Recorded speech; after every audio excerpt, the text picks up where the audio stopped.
So I would just like to take a few moments to say that this is a really challenging time for many of the participants in this group. A lot of the women who are joining today are either directly or indirectly affected by the war that's going on in Israel. And I dedicate any good that could possibly come from this lecture to the release of the 200 plus hostages that are being held against their will, and that they should be safe, and that they should have just a speedy return home. So it should be said first. And it was because of this time, a lot of clients reached out to me and told me that they were struggling a lot with managing their emotions, and that their experience of emotional eating has increased tenfold. And I thought it would be a really great opportunity to talk about this subject. So some of you guys know me already, most of you guys do, but for some of you who don't, I'll just introduce myself and we'll get started. So my name is Neely, and I'm a functional nutritionist, and I have this company called Jerusalem Nutritionist, which is transitioning into a new name called Nourish Daily.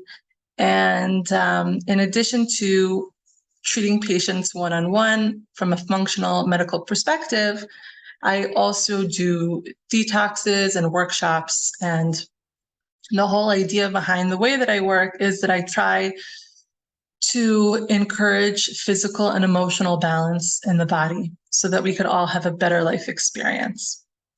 So today we're going to talk about emotional eating. And I speak from the heart when I speak about the subject, because I used to be a very serious emotional binge eater. It was a severe problem. And I am so grateful that it's not an issue in my life anymore, because I've really applied everything that I'm going to be telling you today.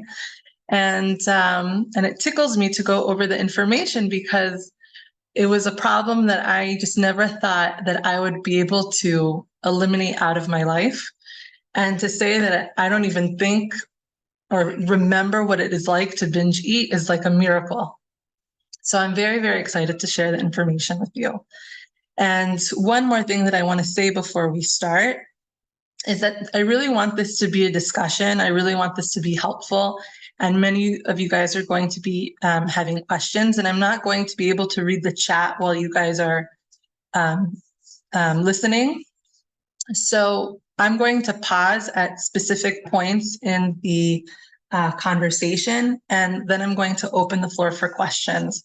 And if I feel like your question is not something that I could answer right now because it's going to disrupt the flow, then I'll let you know that I'll answer your question at the end. So please don't take it personally if I do that.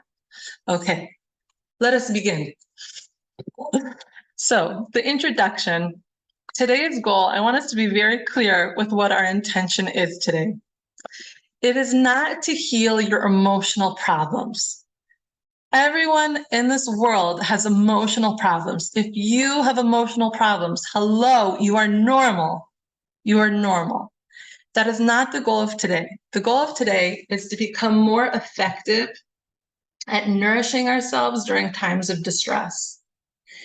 And what that means is abstaining from emotional eating, because emotional eating is not very nourishing. So again, I'm not going to instruct you on how to have personal enlightenment and be carefree and not have any problems in life. All I'm going to do is give you strategies as to how you can manage yourself during difficult times and to decrease the incidence of emotional eating. Are we clear? Yes? Okay. I'm just going to let you know that I'm looking at a few of my favorite people right now as I'm giving this lecture. So Esther Mendelovich, Denise Stern, and Esther Shern, Rebitz and Esther Shern. You guys are my elected people. Also Chana Yaffe. You guys are my elected people. I expect you to nod your heads with me so that I don't feel like I'm talking to myself in a room. All right, here we go. All right. One more thing that I want to talk about before we dive into the strategies is that we cannot resolve what we do not understand. Emotional eating is resolved through awareness. It's not resolved through manipulating how you eat. It's an emotional problem. And so therefore, because it is an awareness transition, it's an awareness shift, it's a process, it requires time and it requires patience. So you guys are going to have strategies as to like takeaways from this conversation. What you're going to notice is once you start applying these takeaways, your incidences are going to go down, but the emotional eating is still going to be there. It's just the amount of emotional eating, severity of emotional eating, the way that it affects you, all of that is going to decrease. So you just, again, have to have realistic expectations. Just because I have these really effective takeaways that has helped a person such as myself does not mean that it's going to be a magical cure, that I'm going to do it one time and then hello, goodbye, I'm cured. Okay? It's going to be a process because the instigator of our emotional eating is emotional. And so emotional issues require time. All right, now we can start. So when we talk about emotional eating, which I'm sure everyone who is listening to this has been affected by, let's talk about what emotional eating is. Emotional eating is eating for actually, hold on a second. I'm not going to answer that yet because we're going to talk about it in the next slide. Let's talk about how we could break down emotional eating. How do we define it? So there are 3 ways that we could define it. Emotional eating is an attempt to return to a state of calm. We're going to talk about the physiological mechanism that allows for us to return to a state of calm. It's a way that we avoid emotion or feeling. And it's also a method that doesn't allow for us to seek resolution. Now, I'm breaking it down into these 3 categories for a very specific reason, because when we go through each category, you're going to see very specific takeaways. And emotional eating affects people differently. So one category might apply more to you than other categories, but if you're an emotional eater, most likely all 3 categories are affecting you. Okay, so we're going to define that soon. Okay. We skipped. Okay, here we go. So let's talk about the reasons why people eat.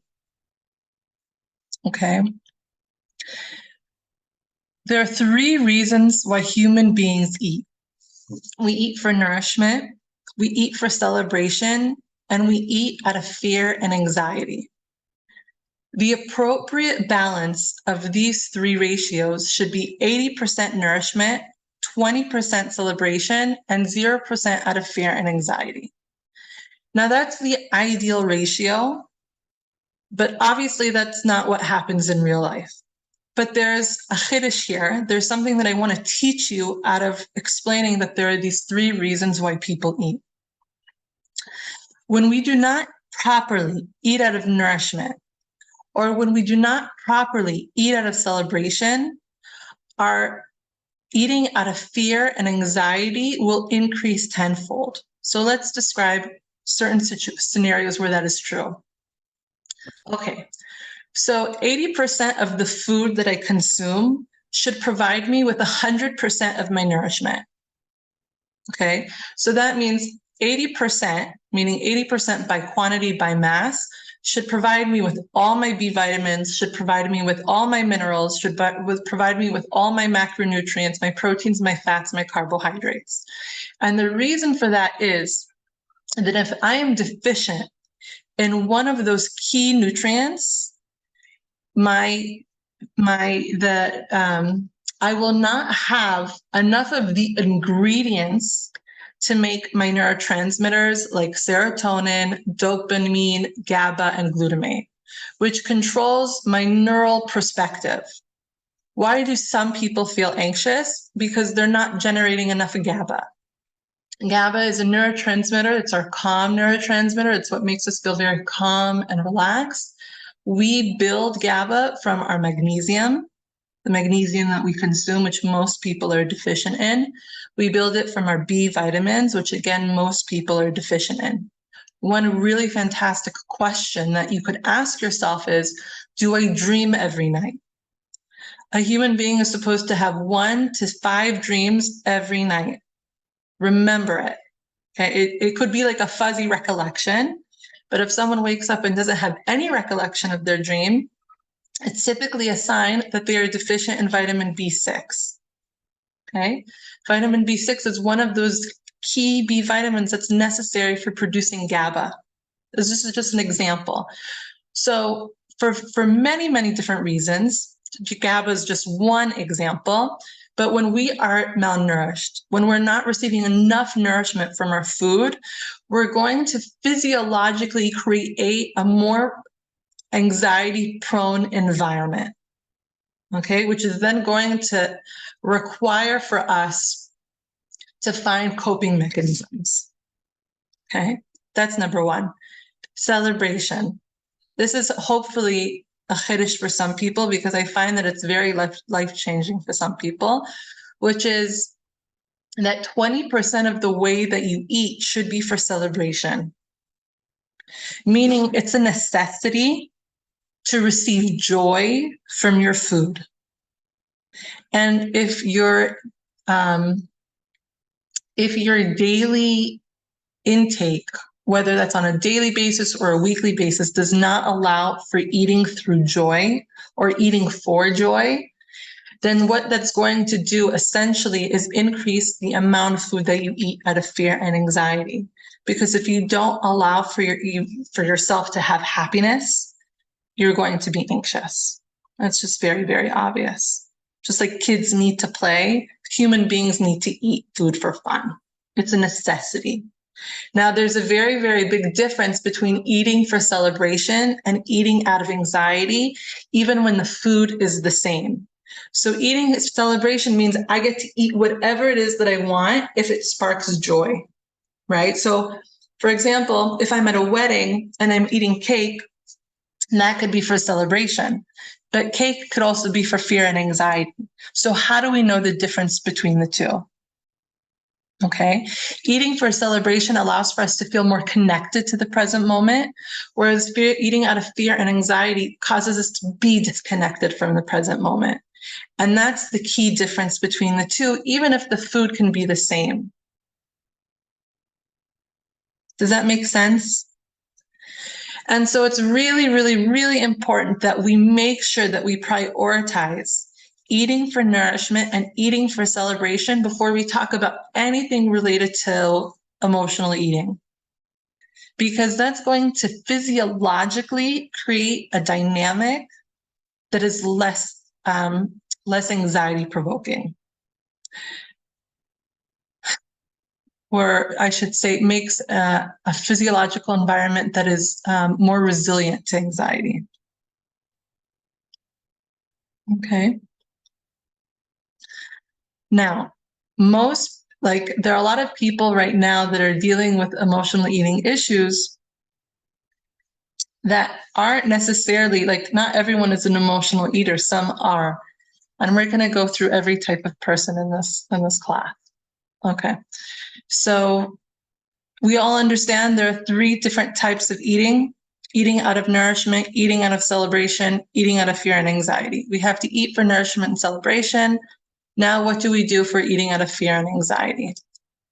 Okay. So we said that there are 3 different reasons why people emotionally eat: attempting to return to a state of calm, avoiding emotion, or lack of resolution. What that means we'll be very clear about very soon. But those are the 3 different reasons why people emotionally eat. So we're going to talk about the first one. And then after we finish talking about the first one, then I'm going to open the floor for questions. Okay, so attempting to return to a state of calm, attempting peace. Okay, so we have something called the nervous system. The nervous system begins with our brain, enters into our spinal cord, which is protected by the spine, and stems into every organ and every muscle.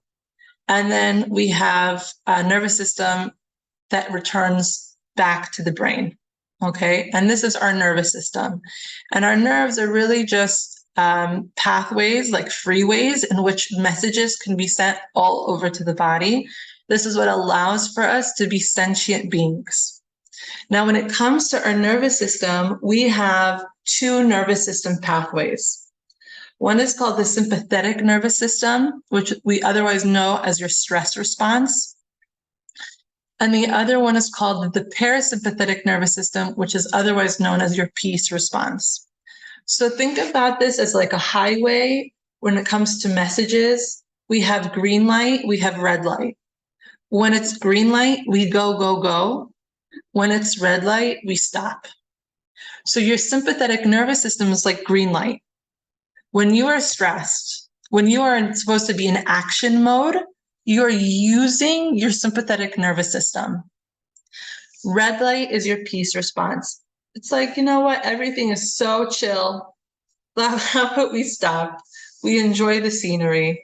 We do all the things that we like to do in a restful state. And so our physiology is very, very different depending on which nervous system is being activated. Okay, so let's just take a look, for example. Okay, so this is the sympathetic part of your body. This is the parasympathetic part of your body. As you could see, when it comes to the parasympathetic part, we stimulate anything that's a smooth muscle. Okay, so that's like your stomach, your intestines, etc. All the muscles that you use for digestion. However, when it comes to your sympathetic nervous system, which is the part of your nervous system that you use when you're in fight or flight or any type of stress, your pupils dilate, you inhibit salivation because you're not anticipating to eat. Okay, you increase your heart rate because, again, you think that you're in a stress response. And most importantly, which is something that's not written here, is you activate all of your skeletal muscles. Okay, so the reason why I'm showing you this is so that you could see the duality of when I'm in my parasympathetic nervous state, then I'm using my smooth muscle, I'm using my digestive muscles. When I'm in my sympathetic nervous state, I'm using my skeletal muscles. I'm using the muscles that I use when I go, go, go, because it's green light. Okay? Now, remember what we're talking about. We're talking about attempting peace. Emotional eating is a physiological trigger for stimulating your parasympathetic nervous system, which is your peace response. And the reason why is because when you start eating, all of the food that's supposed to enter your digestive system starts stimulating all of the digestive muscles. And it forces your body into a parasympathetic nervous system response because now all of these muscles have to start working. Does that make sense? Yeah? Okay, so I'm going to say it again, just in case I didn't say it clear enough. Our digestive system functions under the control of the parasympathetic nervous system. The parasympathetic nervous system is the part of your body that is stimulated when we are at peace. So if you were meditating right now, which part of your nervous system would be operating? The parasympathetic nervous system would be. If you were hanging out with your kids and they weren't stressing you out, which part of your body would be operating? The parasympathetic nervous system. If you were watching a movie and having such a fantastic time, which part of your nervous system would be operating? The parasympathetic nervous system. When you are eating, which part of your body is operating? Your parasympathetic nervous system. Because why? all of your smooth digestive muscles have to start functioning when you eat. Does that make sense? So when someone is in a very stressed scenario, they are at work, they receive an email, oy vavoy, it's a stressful email. When someone has a confrontation with a person, their feelings are hurt, they feel threatened. Anything that pushes them out of the parasympathetic nervous system into the sympathetic, they now have a decision. They could either say, I want to return to my peace response and find a way to return to a parasympathetic nervous system state, or I could decide to stay in my stress response. Does that make sense? Is everyone with me? Okay. So if a person is trained that it's not acceptable to be stressed, or they don't feel like they have the tools to handle their stress, most often or not, they're going to try to find a way to force themselves back into the parasympathetic nervous system. Does that make sense? I feel like I might have lost someone. Is anyone lost? Esther, are you lost? Am I making clear? No, you're not? Okay. Listen up. So that is one of the reasons why people emotionally eat. It's not conscious. It's completely subconscious, because what we learn when we eat is that we relax. And when we relax, we're back in our parasympathetic nervous system. But it's not like a made up thing. It's like a real thing, because a physiological switch actually takes place. Does that make sense? But what is the actual problem with this? The threat has not vanished. You know, you still have that email that's extremely stressful. Your friend who just, insulted you, that's still real. The stress response, the stimulus for that, the threat, the thing that makes you feel like you're in danger is still there. If someone could mute themselves, I would really, really appreciate it. I'm not going to be able to do that right now. Okay. So the problem is that the internalized threat doesn't vanish, leading to a return to the stress state, meaning there's no resolution, which now is a little bit tricky because you're in the same predicament that you were before.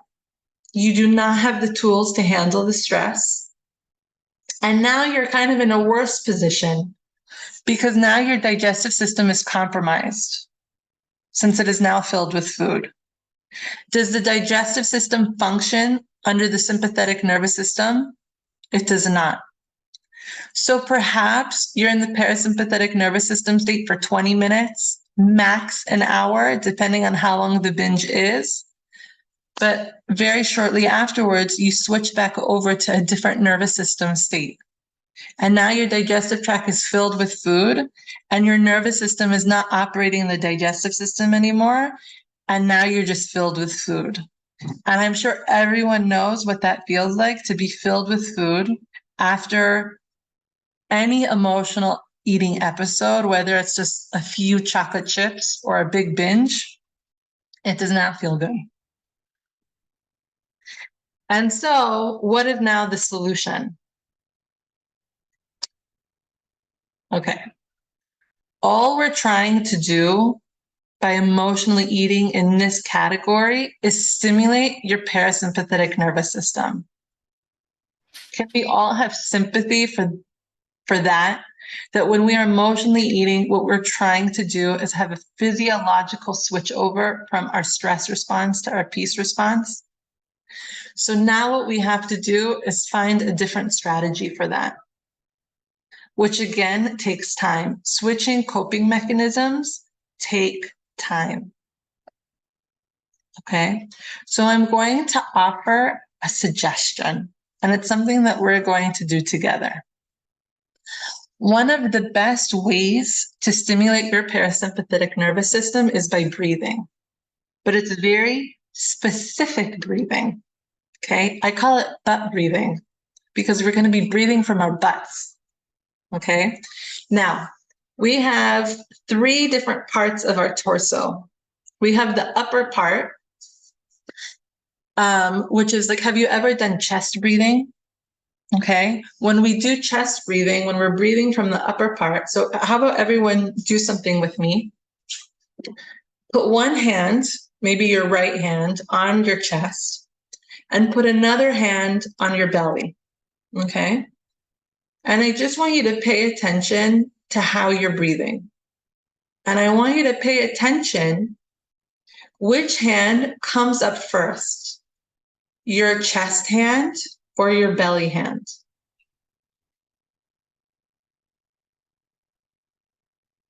Now, if your chest hand is coming up first, what you're most likely doing without realizing is stimulating your sympathetic nervous system. For example, if we're out for a jog or a race of some sort, or doing any cardiovascular activity, which is what we do in a stress state, we're having chest breathing. And so any type of chest breathing is going to be stimulating your sympathetic nervous system. We actually have nerves in the upper part of our lungs. And so when we do heavy chest breathing, all we're doing is stimulating our sympathetic nervous system. So is chest breathing going to take us out into a peace response? No. It's going to keep us in a stress response. And it's something that we have to be very, very mindful of. Now, we have nerves in our belly. And when we breathe from our belly, we're able to stimulate the parasympathetic nervous system, which is, again, our peace response. Will belly breathing take us out? Yes. So now, belly breathing is a little bit challenging to do. So I'm going to give you a really nice visualization that you will not forget and will help you easily connect to belly breathing. Okay? So I want everyone to close their eyes. Okay? Sit in a comfortable position, which means that your shoulders are above your hips. I don't care if your legs are like, if you're sitting like Indian style, if your legs are straight down, but don't be cross-legged like one knee or the other. And what you're going to do is pretend that you have a white balloon attached to each butt cheek. Okay? And when you inhale, your breath starts from these balloons. When you inhale, they expand first before your belly or your chest. And when they exhale, everything swooshes out in order. Okay. Let's do an inhale on 6 count and an exhale on 6 count. So when we're breathing from the 2 balloons that are attached to our tushy.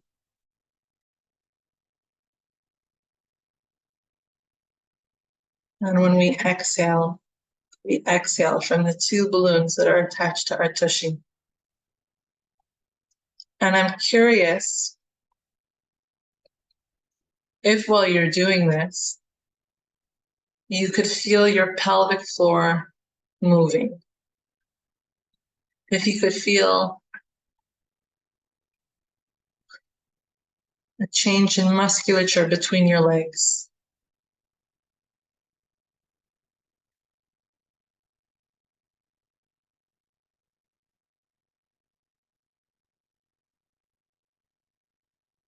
And then while you're breathing, instead of your body being forced upward, if it could be forced horizontally, if it could be forced to be wider instead of taller.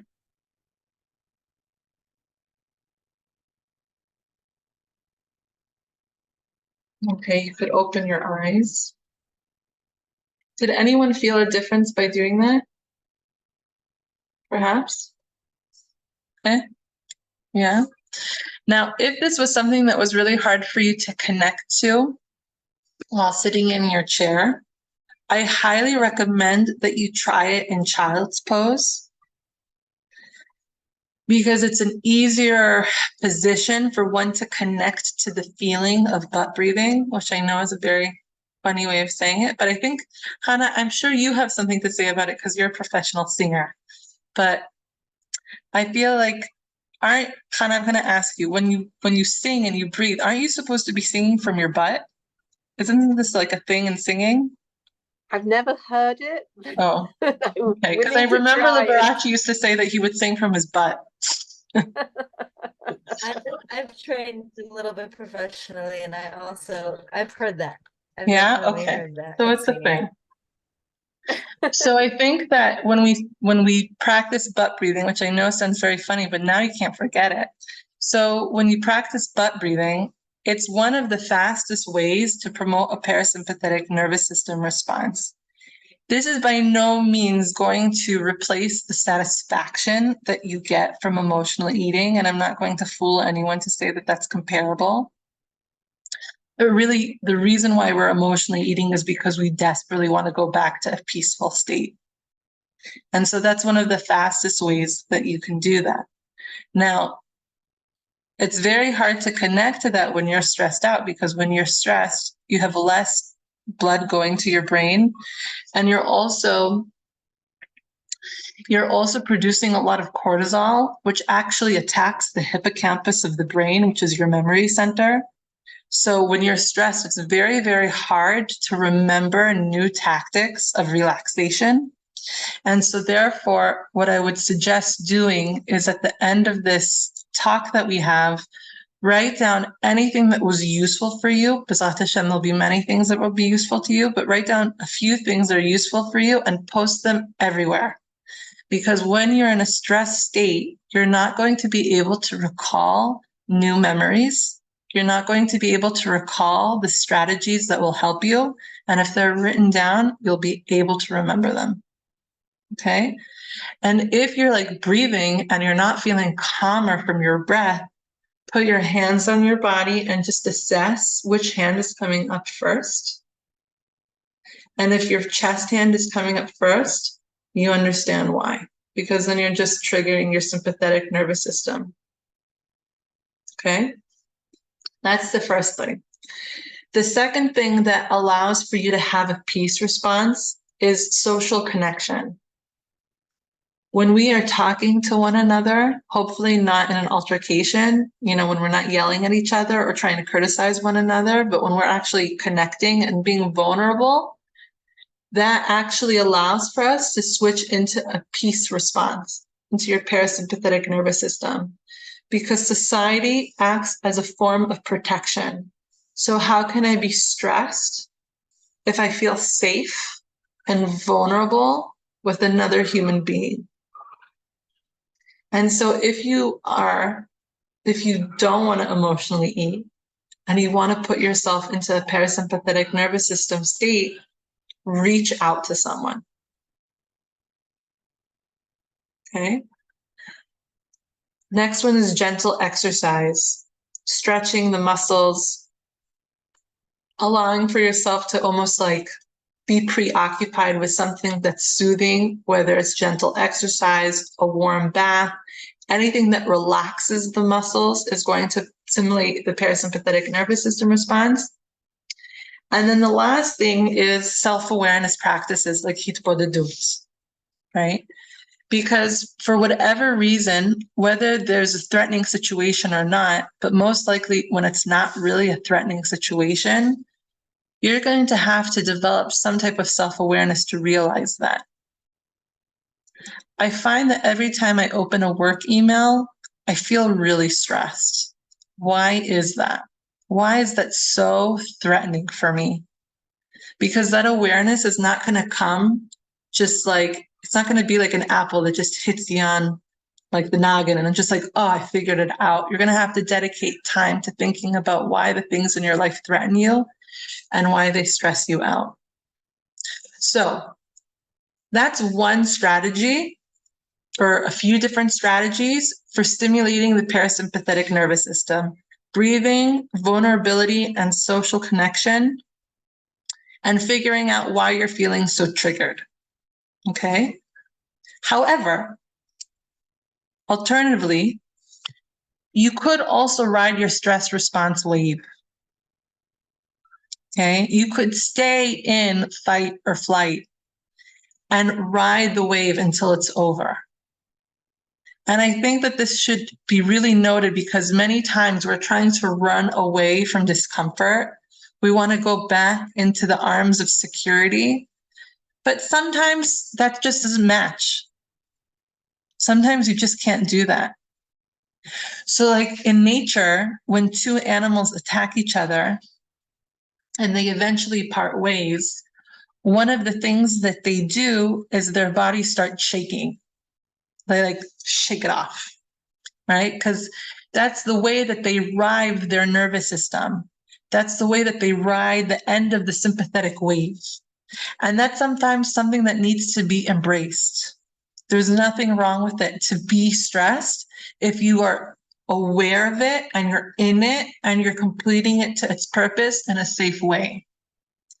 So there are a few ways to do that, either fight or flight. Okay? Freezing is a way that we try to survive our stress response, but I would not recommend doing that consciously. Okay, so do not freeze. Do not stay where you are. You could scream and shout. You could smash a pillow. You could run. That is acceptable. There is nothing wrong with doing that. And if you do not go back to the parasympathetic nervous system and you stay in the sympathetic nervous system and you freeze, you're going to have trapped emotions, which we're going to talk about. So it's really, really important that you become aware of the fact that you're in the sympathetic nervous state. And if you can't go back to the peace state that you so wish you can, you have to ride it out. Scream, shout, smash a pillow, go for a run, do something at a high heart rate. And then you're going to do that until your mind stops racing. So that could be like a few minutes. That could be like a half hour. It depends on how livid you are. And it could be a few times a day because right now, in this time period, a lot of people feel very threatened. Right? So it's okay. Now, as you see, we're not talking about food. We're talking about our emotional playground. But it's really, really important because we feel very unsettled when we're in our sympathetic nervous system and we're trying so desperately to return back to our peace state, which is not always so possible. Okay. Any questions on what we've talked about so far? And it's okay if you don't have questions. I just want to make sure that we answer it at the right time. Okay. No questions. Cool. We move on. Oh, yes, Sorry. please. What's your name? One tiny thing, Shayna. Hi. Hi, Shayna. Yeah, hi. I wanted to just ask, is this the same thing as eating like from tiredness? It's not really tiredness. It's kind of like tired and upset about being tired, but like kind of like if let's say waking up with a baby in the middle of the night every single time, I feel like I have to eat every time to feel okay about myself to go back to sleep. But it's because I'm like, but I'm tired. So and it happens during the day also. Like, you have such a beautiful question. Okay. So to answer your question, we have to introduce the pineal gland, which is little tiny gland that sits like right here, but like more deep in. And this has the basic function of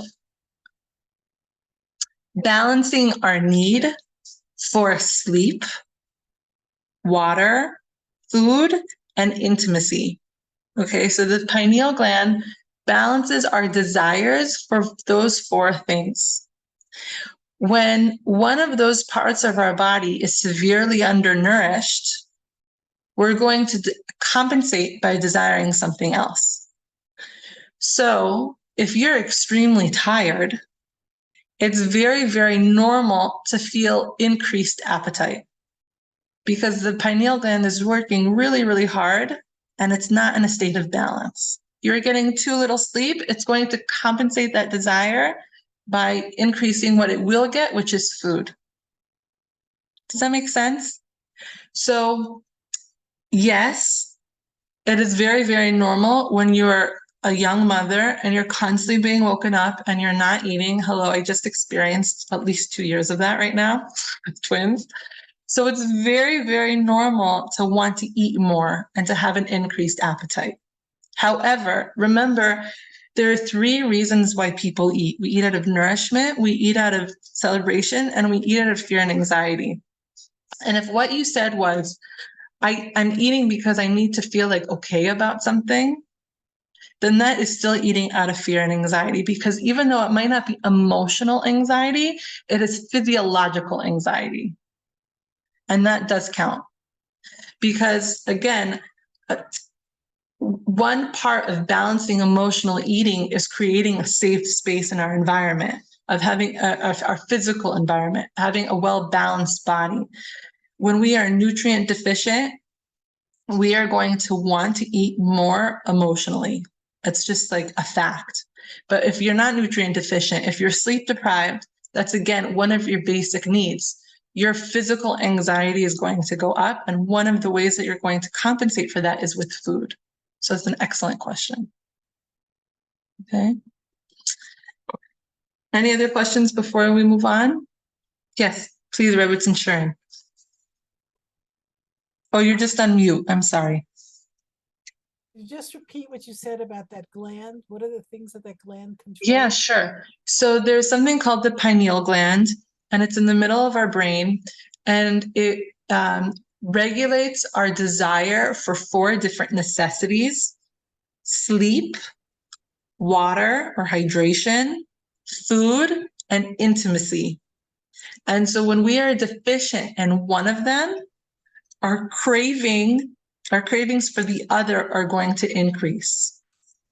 So let me just clarify this. Are you saying that a person who, like myself, let's say, chronically sleep deprived, yes, may be hungry because I'm tired? Yes, 100%. It's very, very hard to regulate appetite when you don't receive enough intimacy, when you don't receive enough sleep, or when you don't receive enough hydration. Very, very challenging. So that wouldn't be, let's say, dafka in the middle of the night, like Seamus. It doesn't even mean the middle of the night. It's like even your appetite regulation throughout the day. How satisfied do you feel from a meal? What types of foods you want? Everything gets altered. Okay, thank you. Of course. Of course. And I think it's important to note that there are different types of anxiety. There's emotional anxiety and there's physiological anxiety. And it's very, very hard to tell the difference between the 2. Like when I meet with clients one-on-one, one of the things I ask questions, one of the questions I ask people is if a person is feeling either mental fatigue or physical fatigue. And it's very, very hard for people to discern the difference between the 2, because their mind and their physical bodies are so connected. It's like it feels like it's one thing. Can I ask a question? Mm-hmm. If you're someone who, or me, I freeze. Right. It's my response to conflict or stress. It's just what it's always been. And so I'm trying to understand, like, if you want to embrace your stress response, Right, and you're aware that your stress response is to freeze, and you have developed a lovely tradition, let's be kind to ourselves and call it a tradition, of emotionally eating yourself out of that freeze. Is there a way to, like, I don't know, is there just to shimmy, like shake around? Like, I don't know. Is there a way to shake yourself out of the freeze? Because it's like completely since I was little, my response. So I'm just curious if that's possible, if your stress response really is freeze, like, I don't know. Do you have any suggestions? Yeah, of course. So first we have to remind ourselves that even though we're frozen, we're still in stress, right? So that means that because we're in stress, we are sending a lot of cortisol from our adrenal glands to our brain, and we're basically making our brains ineffective. So again, recall is like not our friend right now. So anything that I suggest right now, recognize that this is something that you're going to have to write down and post it because you're going to forget it. Okay. So a few different things. If you're frozen, I think the first thing that you should condition yourself to do, which is going to take time, is to leave the scene. Okay. Because then it's kind of like you're forcing yourself out of the environment that you were frozen into. And it's almost like you're creating a delicate flight.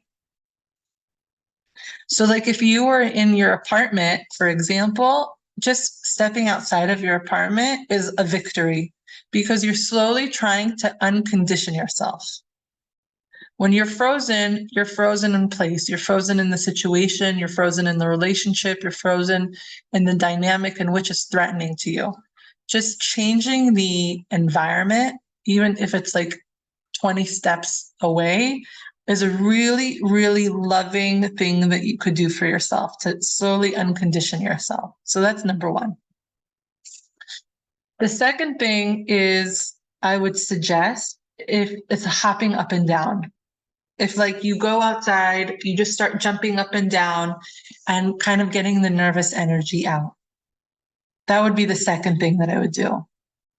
And then the third thing that I would try is to go into the peace response by doing the butt breathing and seeing if that's at all effective for you.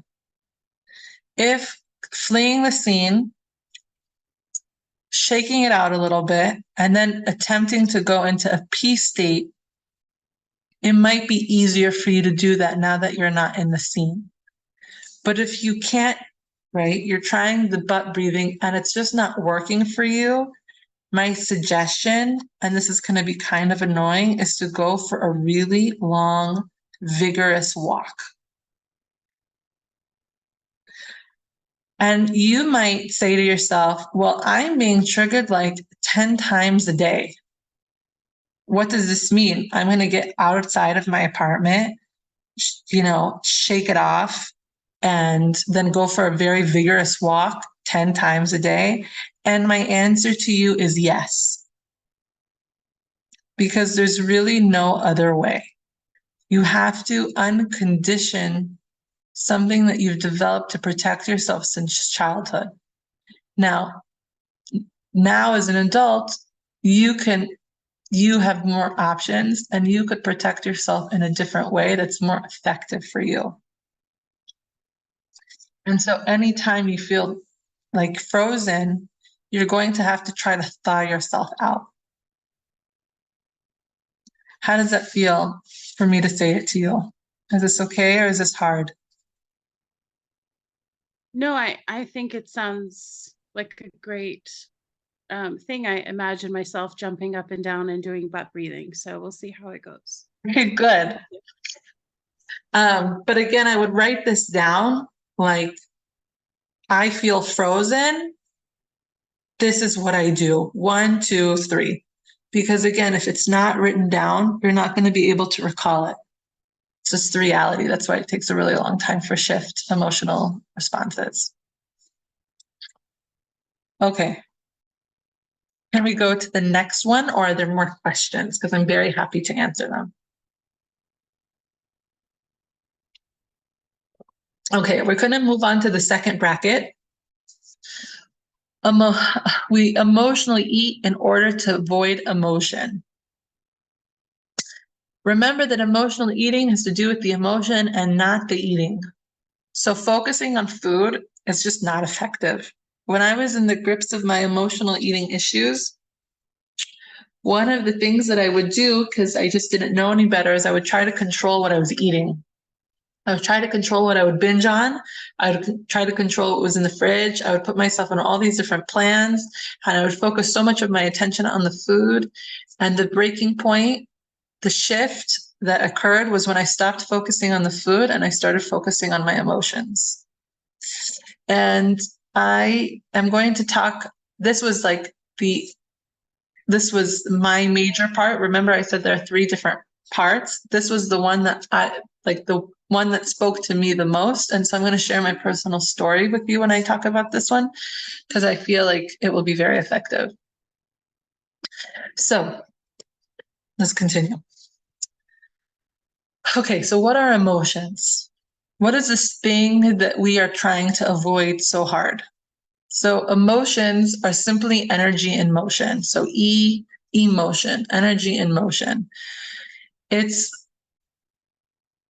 how do we describe energy? It's almost like the breath of life that is supposed to pass through us. It's a frequency, it's an energy, but it's an emotion. It's supposed to pass through us. What do we learn by me saying that emotions are energy in motion? We learn a few different things. One is that what we feel is not permanent. If it's something that's supposed to pass through us, does that mean that it stays in us forever? The response is no. What we also learn from that is that it's information. This energy that passes through us is information about how we are perceiving our external and internal environment. And if we ignore the information, if we ignore what this energy is coming to show us, whether it is correct or incorrect, if we do not acknowledge it, if we do not accept it, and if we do not feel it, it will stay trapped inside of us. But if we listen to that information, if we acknowledge it, we accept it, and we feel it, then it can pass. And so this was where I was stuck when I was growing up, because I was in a very young situation. I had to deal with a lot of really difficult things. And I really did not know how to feel all those difficult emotions that I was feeling. And I was also, even though I had excellent parents that are so lovely, and I'm so blessed to have had them, did not teach me how to acknowledge what I was feeling, accept them, or feel them. So I was in a position where I was handed a lot and didn't know how to operate with everything. And I just turned off my emotions. And so emotional eating for me was a way of completely numbing myself from the feelings that I was feeling.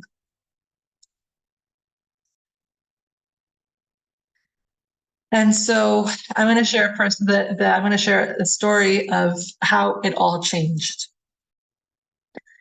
Because again, everyone has varying degrees of emotional eating. Mine was pretty severe. So when I was in college, it got the worst. And I used to have such horrible eating issues that I would be in physical pain from how much I would eat. I mean, physical pain. That one of the last binges that I had, I was in so much pain that I actually could not eat for a whole week afterwards. I mean, imagine, I had this really huge binge because I really could not handle feeling my emotions, which at the time I was not aware of. Because what is an emotion if you don't feel it? You have I had no idea that I was avoiding something. I knew that I was participating in a behavior that was a coping mechanism, but what I was trying to cope with, zero awareness. Absolute zero awareness. So the binge before, I'm basically in the situation where it was such an intense binge that I put myself in so much pain that I physically could not eat for a week. And I'm in my apartment building at UC Davis. I'm in my apartment building and I'm all of a sudden feeling something. And I'm thinking to myself, okay, what do I do now? Because if I binge eat, then I'm potentially going to put myself into such a painful state where I'm going to again be in this position where I'm not going to eat for a week? Or like, do I feel what I'm feeling, which I've never let myself do before? Like, what am I going to do, which is going to be more painful? And so I remember being so torn that I physically fled my apartment. I went on my little bike because Davis is a biking town, and I biked to this park outside of my apartment. And I sat under a tree and I cried for 2 hours. And I just let myself feel all the things that I had been repressing for so long. And I remember feeling that feeling of, wow, I just let all of this energy pass. And I felt relief. I felt the relief that comes when you let go of the emotion, when you let the emotion pass through you, when you feel the information that life is feeding you. And so that was like the experience that really changed everything for me, because it was the first time that I let myself feel things. Like I remember a little bit later, like a few weeks later, I was biking down. I was biking on this path, and I had like a little biking conundrum with this other person. And I remember feeling really embarrassed, and I blushed because I was embarrassed. And it was like I was feeling the physical response of an emotion. And I remember thinking, whoa, this is so weird.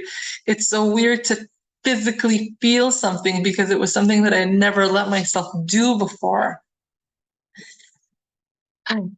Now, oh, this is funny.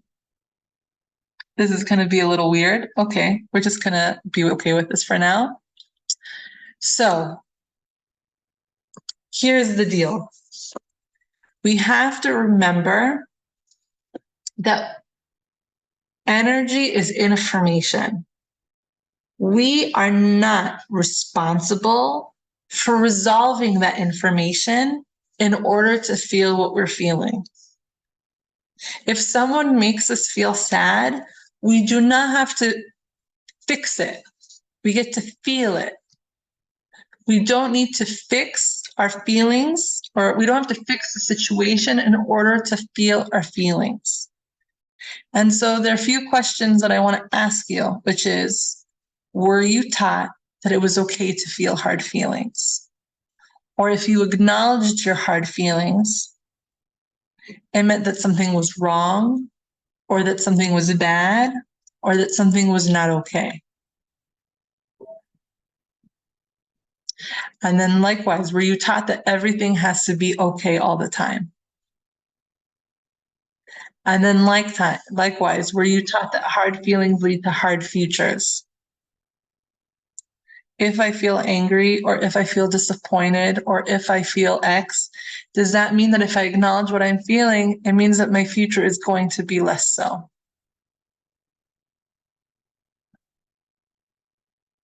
What is stopping us from feeling what we're feeling? What I've noticed with people and with myself is it's two things. We normally perceive that what we're feeling is permanent. If I'm feeling angry now, I'm always going to be angry. If I'm feeling sad now, I'm always going to feel sad. If I'm feeling resentful now, I'm always going to be resentful. And the reality is, if we don't let ourselves feel what we're feeling, then it will be permanent.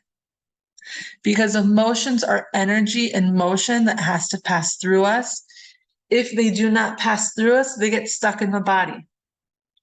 So for example, if this is something that you struggle with specifically, there's this really fantastic book called The Emotion Code. I'll show it to you guys later. It's a really fantastic book. It's a book that helps people eliminate trapped emotions. And it outlines something that I've been saying for a really long time, which is that energies have different frequencies. And your body also operates, every organ system also operates under different frequencies. And the emotion that you feel that you choose not to process, that you choose not to feel, is going to get trapped in the frequency that is most similar to it. So a very common one, for example, anger. If you do not let yourself process your anger, that emotion is going to get trapped in the liver. And then likewise could cause some type of liver dysfunction. I see it all the time. It's one of the questions that I ask my clients. Do you have a problem with your irritability? Do you have a problem with your anger? And if so, then I closely examine their liver. Worry, fear, that is the emotion of the kidneys. I know that people who suffer from excess worry, way more likely to have UTIs, to have yeast infections, or uterine problems. Okay? When we don't let ourselves feel what we're feeling, then it could become permanent. But when we feel our sadness, when we feel our despair, our anxiety, our worry, even the positive emotions, they will pass through us. But if we don't, they get stuck. And the Emotion Code is a really fantastic book for learning how to unstuck your emotions, to release them. Okay? What we have to do is slowly let ourselves feel. And then after we feel something, afterwards ask, do I feel a sense of relief? What is that relief? The relief of not having to hold onto something that isn't meant to be held onto. Now, just a side note, that if you're someone who is like me, that repressed their emotions, when you start feeling them again, the experience is not going to be what a normal experience is going to be. If someone hasn't felt years of anger or rejection or sorrow, and they let themselves start to feel that, they're not going to feel the sorrow of that one moment. They're going to feel the sorrow of that one moment, plus all the incidences of sorrow that they never let themselves process.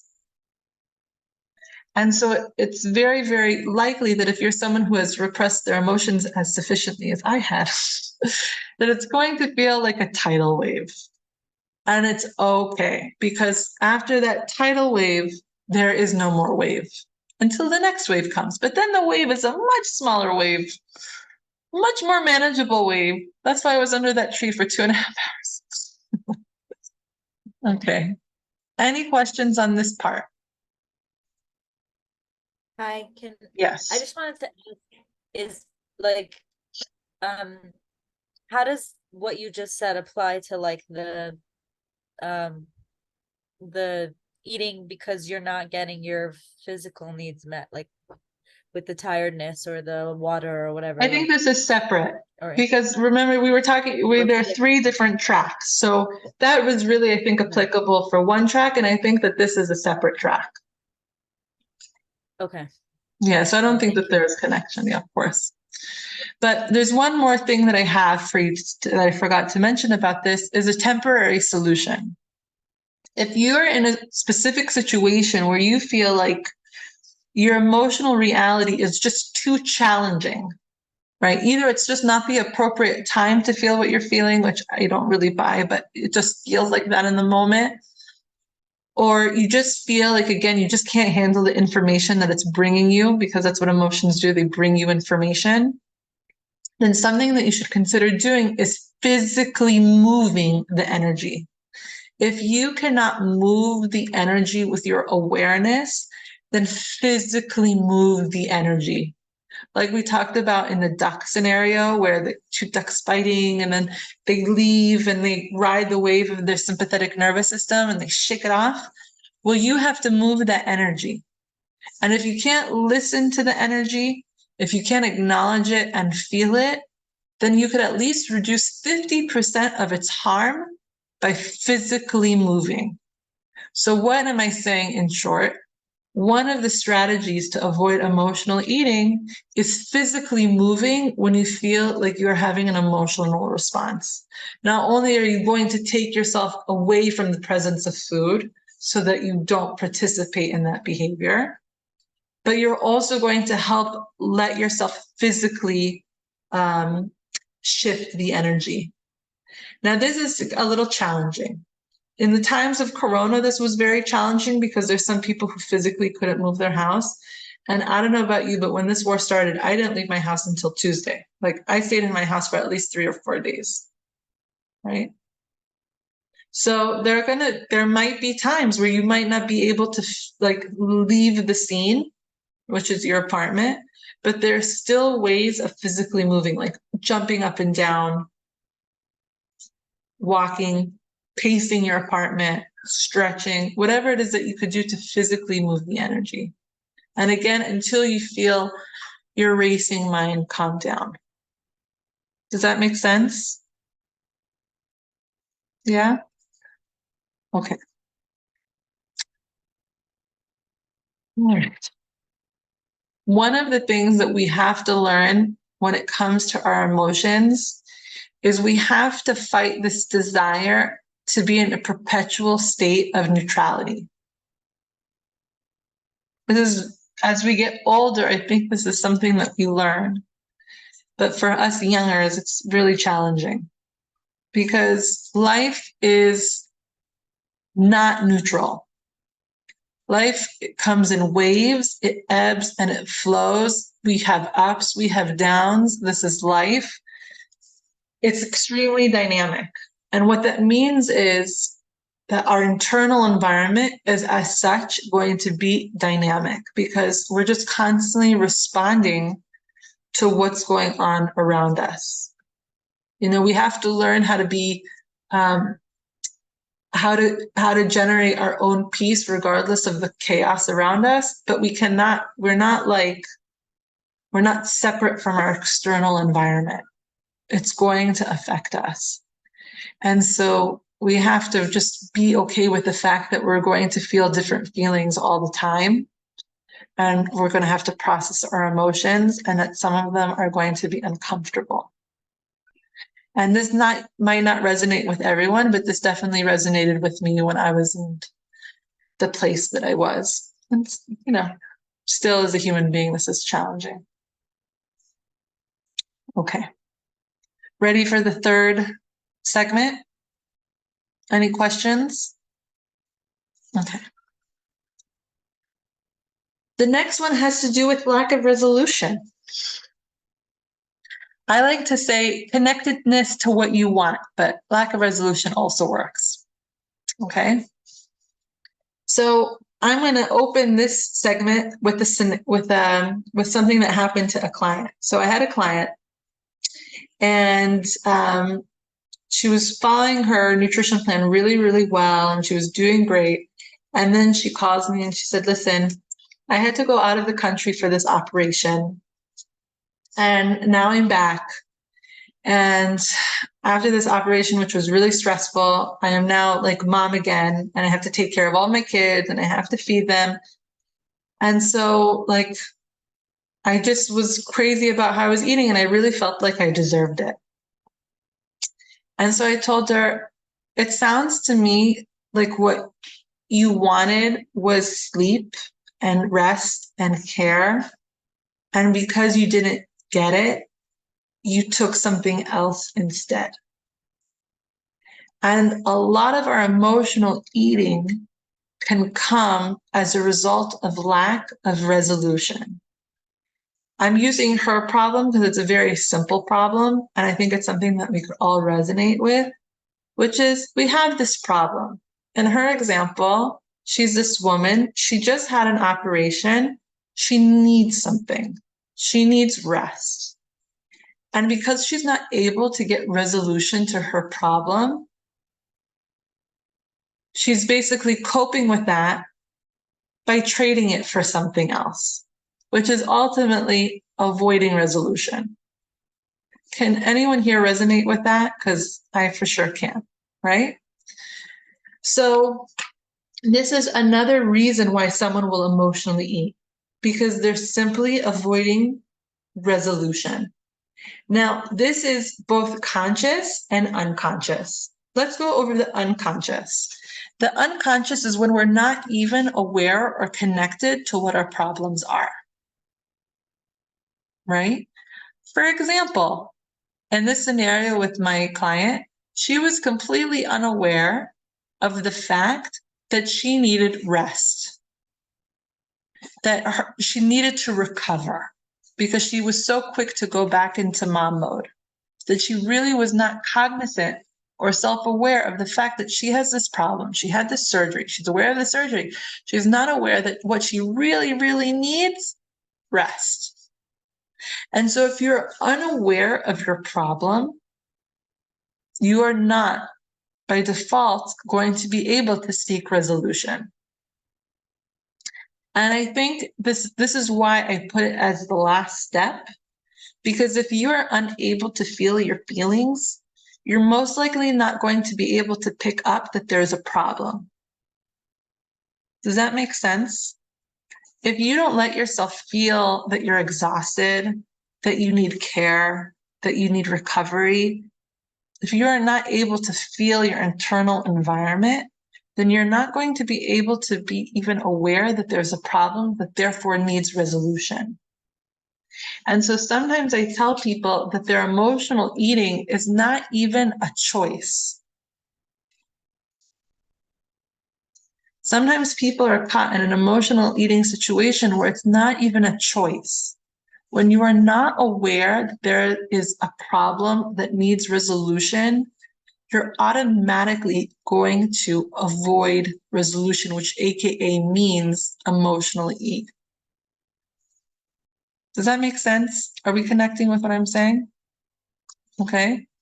So remember, emotional eating is a result of an internal problem, and it's our way of avoiding it, which is completely understandable. And we could have complete compassion to ourselves, because all we're trying to do is go back to this parasympathetic nervous system and just not feel what we're feeling, which I could have the utmost sympathy for. And no one should ever think wrong of themselves for trying to create that internal state for themselves, right? But as we know, food is never the resolution, because what would have been the resolution in that very simple situation? It would have been rest. So imagine you're this mother who just had surgery and now is coming home. She's flying into the country, coming home, and now she has to go into mom mode. Now, imagine if instead she comes home and everyone's like, Ima, we got you. We are going to take care of ourselves. Your one job is to take care of you. And let's say she embraces that. I know this sounds so crazy, but let's say she embraces that and she actually receives the recovery. She receives her resolution. Do you think that she is going to have the same desire to emotionally eat?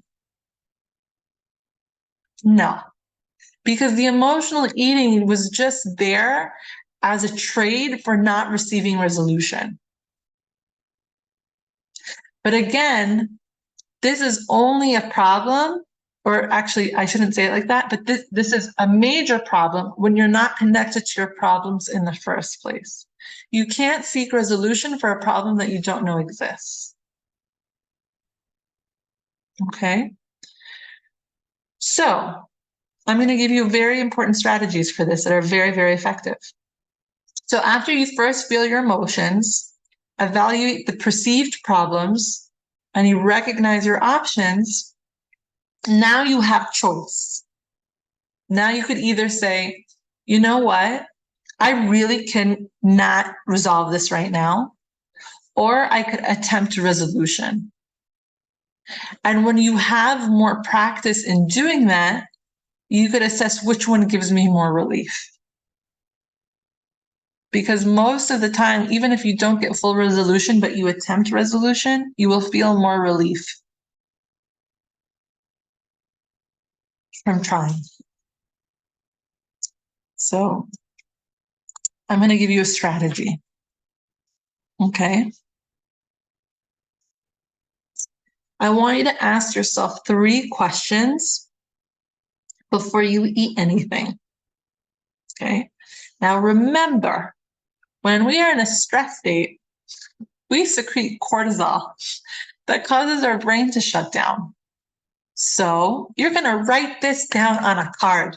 You're going to keep this on your table so that you remember to ask yourself these questions. Okay. So the first question is the following. In addition, because you're asking yourself these questions before you eat anything, right? So in addition to this food that I am right about to eat, whatever it is, what do I want right now? Do I want sleep? Do I want rest? Do I want to chill out? Do I want world peace? Do I want these hostages to return home? What is it that I want right now? Now, again, most people are very, very disconnected to what their perceived problem is and what they want. But just by asking yourself that question, boom, you already know what your resolution is. Again, we don't need to act on it. We're just trying to develop self-awareness. That's the question number 1. Question number 2 is, what kind of hunger am I experiencing? So you could say, I'm actually not so hungry, which is one thing. You could say, I'm actually feeling healthy hungry, which means it's time to eat. Or you could be feeling like a really uncomfortable type of hunger, which is anxious hunger. Okay. Anxious hunger could either be caused from an emotional state or hypoglycemia, which is a physiological state, which wouldn't be the case if someone was completely nourished. But it's important to understand, what kind of hunger am I experiencing right now? No hunger, healthy hunger, or anxious hunger? And then the next question, which Shani might be like close to what you were asking before, is what is my energy level right now? Because by asking yourself this question, or these questions, excuse me, what you're trying to assess is like, what is my situation? What are my problems? What is my resolution? What we're really searching for is relief. When we attempt resolution or achieve resolution, we receive the purest form of relief. And when we have opportunities to recognize that relief is a choice, we are not going to emotionally eat. Not because we're trying to control ourselves, but because there's a better option. When I was in the situation in my apartment in college and emotionally eating became so painful, and I finally experienced the relief of feeling my emotions, now I had choice. Before that moment, I did not have choice. I had nothing to choose between. If you can't feel your feelings, you can't choose to feel them because you don't know what it is to feel.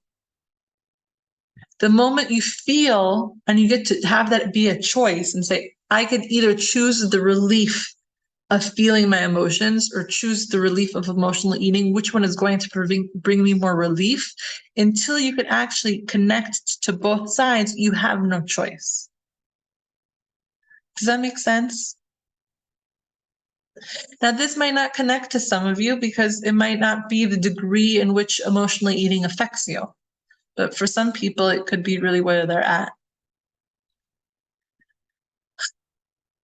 Okay, so Can I ask remember, a question? yes, please.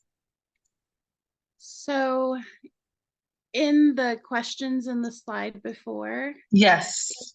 if you're very aware that you're freezing and not, your mind isn't quite there, would you recommend asking yourself these questions, or would you say it might be helpful to like write these questions down just to kind of like somehow connect? Because if your brain isn't totally, like if you're frozen or you're in stress, maybe it's difficult to even really, Ask yourself I'm the just trying question. to imagine, I I mean, think you're asking, thinking about it somehow, I don't know.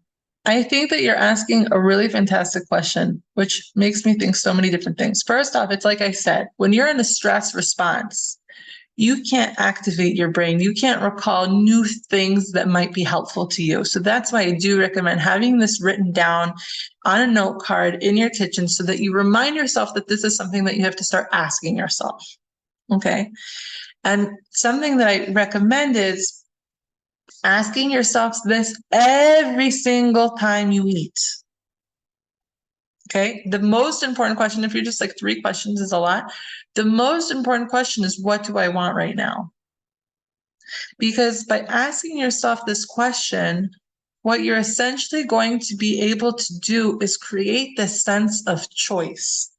Doesn't necessarily mean that you have to choose not emotionally eating, but you want to create this sense of choice. Okay. And that's something that will develop over time. It's not going to happen the first time you do it. It's not going to happen the second time you do it. It's not going to happen the third time you do it. It's going to happen after like doing it for 20 times, 50 times, 100 times. Then you're going to have choice. So I recommend doing this exercise whether you're eating breakfast or whether you're going to have an emotional eating episode. It doesn't matter when. And just because you could say to yourself, I'm about to emotionally eat. And I ask myself, what is it I really, really want right now? And you say sleep, or you say love, or you say a hug, whatever it is, doesn't necessarily mean that you have to act on it. All we're trying to do is generate awareness. Because again, what we said is emotional eating is an emotional issue. It's going to be resolved from awareness. It's not going to be resolved from regulating what we're eating. And so the only way that we could harness awareness is if we go inside and moments that are not so challenging and when we're feeling very challenged. But to answer your question is, if I'm in a stress response, if I'm noticing that I'm frozen, and in that moment, I have in my reality, I feel like I have no other option but to emotionally eat. You still ask yourself this question, what do I really want right now? Did that answer your question? Yes, thank you. Was that helpful, or do you think that there's something that's left unanswered? No, I think it's really helpful. 'Cause I Okay, think, cool. I don't know about other people, but I think I only think about it when I'm emotionally eating. I'm not actually paying attention when I'm just nourishing myself. So I think to regulate it across would be very helpful.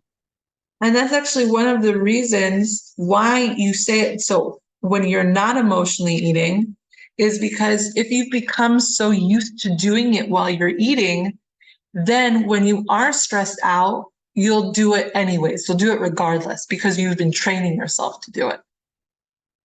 It's one of the strategies that I implemented myself for myself, and it was extremely, extremely effective. Esther Robertson, you had a question? Yes. So the third question is, what is my energy level right now? Mm-hmm. So I wanted to understand, like, I get what do I want right now? I get what kind of hunger am I experiencing. What is the relationship of the energy level to this situation? Thank you for asking that question. because it's really hard to receive resolution when you're so darn tired. If like, okay, so because again, one of the reasons why we're asking ourselves these questions is so that we could have awareness, so that when we are at a right, we're asking these questions even during times when we're normally nourishing ourselves, so that when we are at the precipice of perhaps emotionally eating, we could then say, now we have a choice. Okay. But if when you're eating, you're noticing every time I'm eating, or I notice that when I'm emotionally eating, I'm really, really tired. Okay. Then that's going to be a challenge for me to receive resolution. And so maybe if I look at myself and my specific situation, maybe resolving my energy in either in the matter of sleeping more or some other strategy, that in and of itself will help me with my emotional eating. Does that make sense? Yes. Yes, especially if tiredness is part of the issue. Right. I mean, I'm not talking from my pineal gland perspective. I'm talking from like an efficiency perspective. Like, you're just not going to approach challenging situations if you're exhausted. It's going to be because it's how should I say this?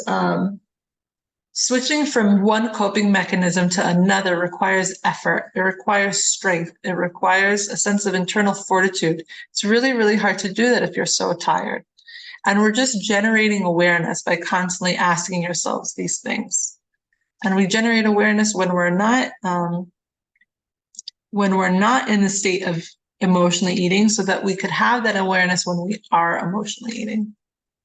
2 people have their hands raised, but I don't see you. So please feel free to unmute yourself. Hi. Hi.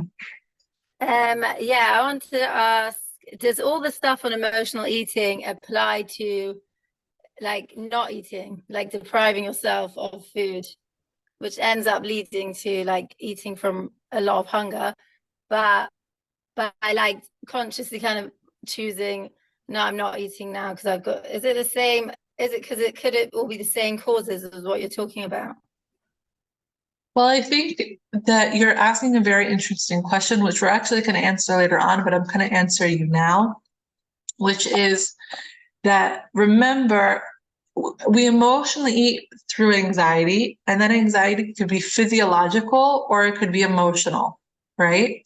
So in order to eliminate emotional eating as something that we do or a coping mechanism, we have to, at the best of our ability, decrease physical anxiety. And one of the best ways to do that is make sure that our blood sugar is stable. So really fantastic, here I'm going to go to the slide, because one of the strategies for finding resolution for this problem of emotional eating, if we skip down, don't go too long without eating. Make sure that you're eating every 3 to 4 hours, because unless you have hypoglycemia, which is a totally separate issue, but if you eat every 3 to 4 hours, I'm not talking about anything specific. It could be a meal, it could be a snack. I don't really care. If you have that consistency with yourself, then you are going to tremendously decrease the physical anxiety that could lead to emotional eating. So does that make sense? Yeah, especially because I'm mainly talking about breakfast. Like you just got to get all the kids out of the house, and just their needs are so loud. And then especially now, like they've gone back to school, so it's like help, and then I'll just not eat, and then it's not good, and I'm in these silly states. And Right, yeah, exactly. Again, like emotional eating is not something that always stems from the fact that we can't handle our emotional environments. It could also be a response to physical anxiety. And so that's something that we have to be very, very mindful of. I'll answer the next question and then we'll go to the next slide. Did someone else have their hand up? Hi, Hi. I don't know if you'll answer this later. It'll be answered later. I just wanted to know, let's say eating because of a situation that you can't resolve. So then, like, at this time, it's just not something you can resolve. Right. So you're asking a really fantastic question, because I feel like for many of us, it's the situation that we're in right now with this war. Like, it's just not something that seems like it's going to be resolved in a second. But hey, Hashem is great. God is great. He could do anything in a second, right? Isn't that what we learned, Rabbi Churn, from Shaul HaMelech? Isn't that what we learned? Okay, I was paying attention. Okay, so, but in situations where we just don't feel like we're going to receive resolution, it's very, very challenging. The desire to have resolution is what we need to cling onto. Because if that is what we want, then we could very, very clearly see that eating is not going to resolve anything. And that is something that takes a really long time to connect to. If, let's say, if I'm speaking to my younger self, I couldn't imagine myself connecting to that idea in the beginning of my emotional eating journey. But again, I'm going to say it again because it's really important. If your desire is resolution, then nothing less than that is really going to satisfy you. And if we can understand that emotional eating does not actually provide you with resolution, then you are going to stay unsatisfied. And so what we then have to do, which is beyond my skill set right in this moment, is figure out what can I do to soothe myself when resolution is not possible, which happens so often in life. You know, you are married, you have a conflict with your spouse. Not every conflict is going to be resolved instantaneously. You have a conflict with work. Not every conflict is going to be resolved instantaneously. Someone could pass on. There's deep grief there. That person is not coming back. There are some things that just cannot be resolved, and that's not going away in life. So we have to figure out a way that we could receive resolution in the situations where conflict cannot be resolved. And that's something that having like a really good therapist could help you with. But it's something that needs to be addressed because that is life. We want to have resolution, and we know that food is not that. And we have to figure out, and for our emotional selves, how do we receive that? Specifically when conflict is not something that is going to be remedied right away, or if at all. Thank you. Of course. Okay, now, there are some extra things that you can do to make this easier for yourself, okay? The first thing, and it's the number one thing, is stop judging yourself, okay? If you are someone that participates in any degree of emotional eating, you are normal. You are normal. And it makes so much sense that you want to take care of yourself, that you feel uncomfortable. Just imagine like you are this little child that feels so uncomfortable and you just want to make yourself feel better. It's natural. And it just so happens to be that eating is the way that you found that helps you the fastest or the most, albeit in a very confused way, right? Because it doesn't actually provide resolution, but it makes total sense. And so judging yourself for it is completely useless because you're just being a normal human being that's trying to soothe themselves. Okay, does that make sense? Now, the next thing that's really important is to stop trying to control yourself with food. Okay, because food is really not the issue here. The issue is your emotional self. So if you're trying to go about, eliminating your emotional eating tendencies by controlling what you're eating, etc., it's just not going to work.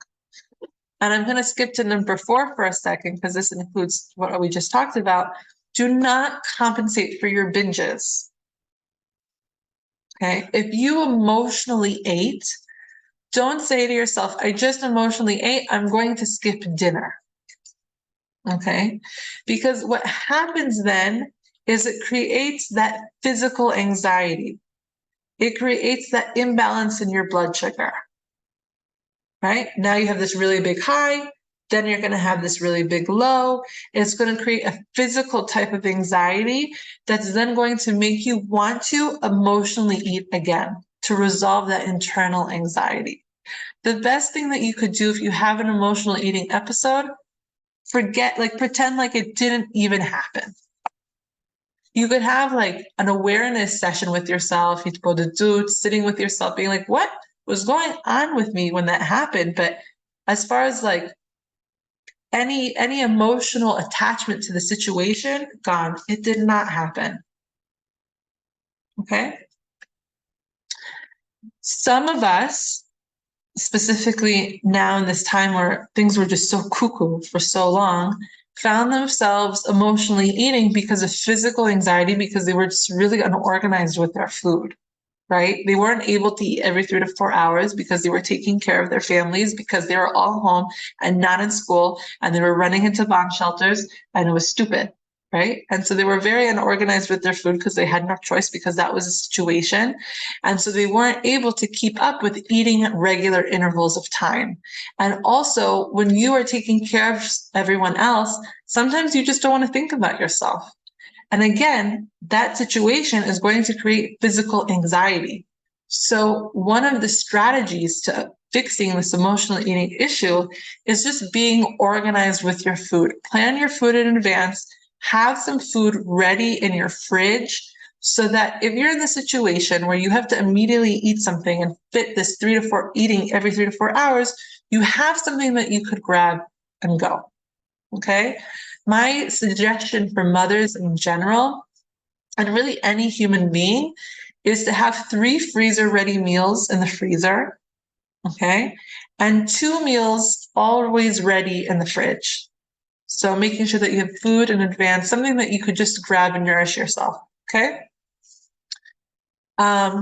Make sure to have at least 20 minutes of alone time a day. It's necessary. You can't function without just moments of introspection. You have to be with yourself. You're a sentient being that needs to check in with herself or himself.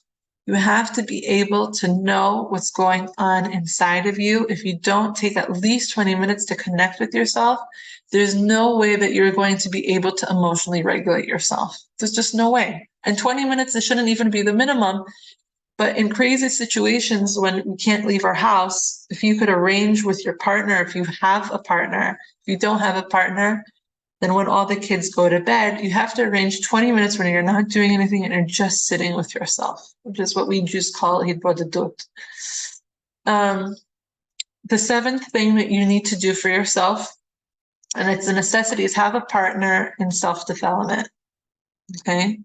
It could be a therapist. It could be a Rav or a Rebbitzin. It could be someone in your life that allows for you to reflect and take responsibility for your emotional state. Okay. And the last thing is to connect to God. I just don't think that any human being has any chance of surviving this life without a healthy connection to Hashem. I just don't think it's possible.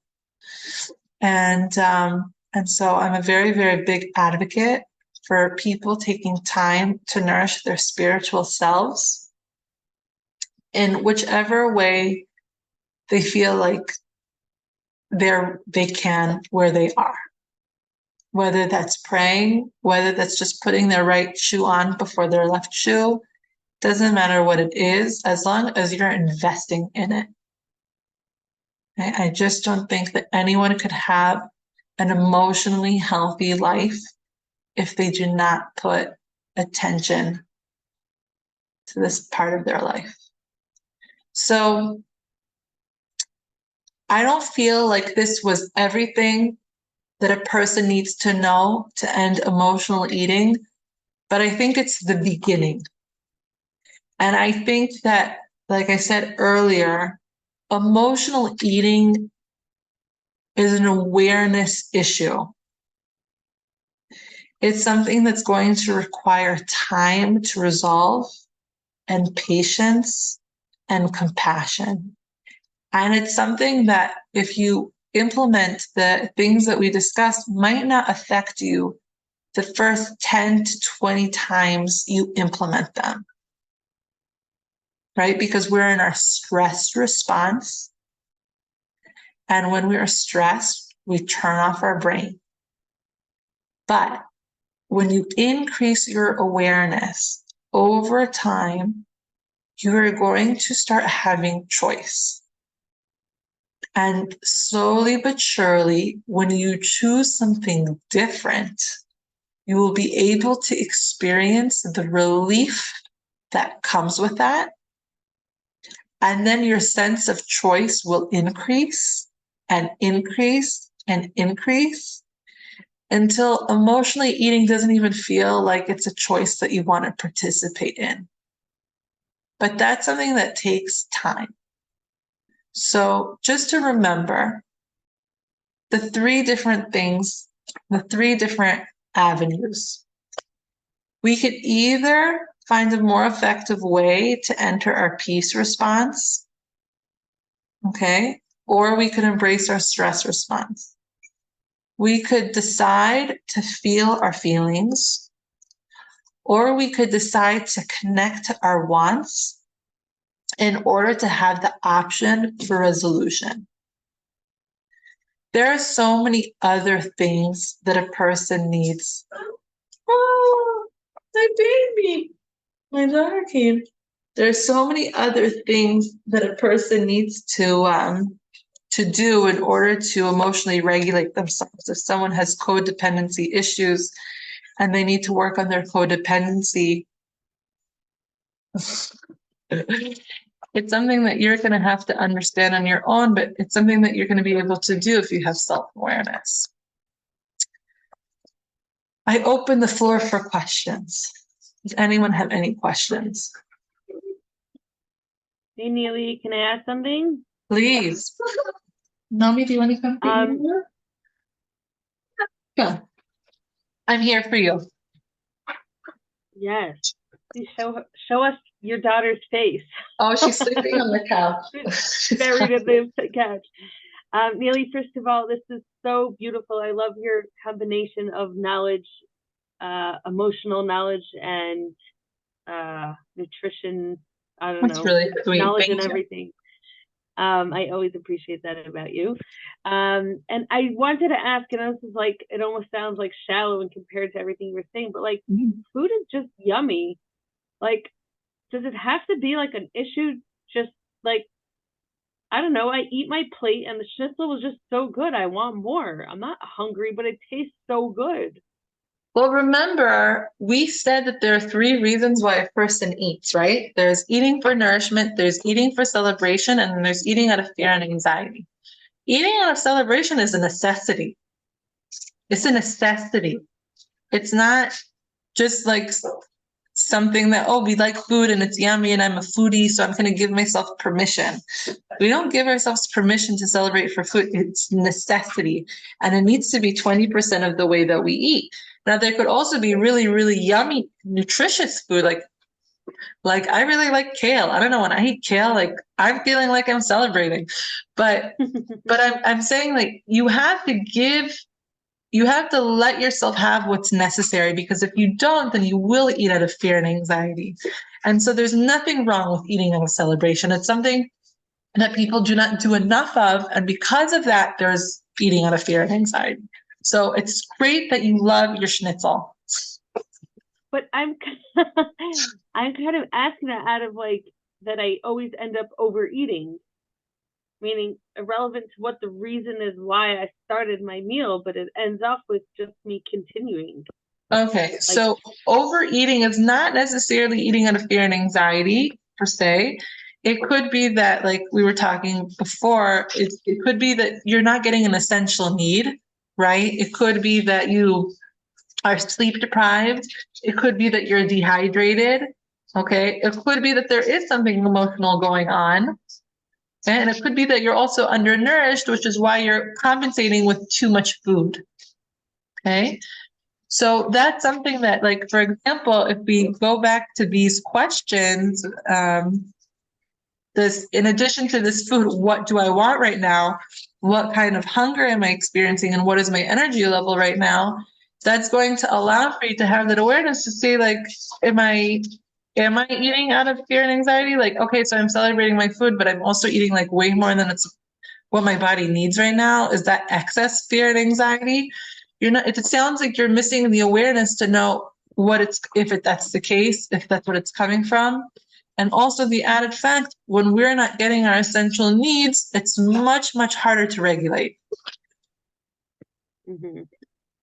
But the So, answer isn't, it's just yummy. Like, so that's why I'm eating it.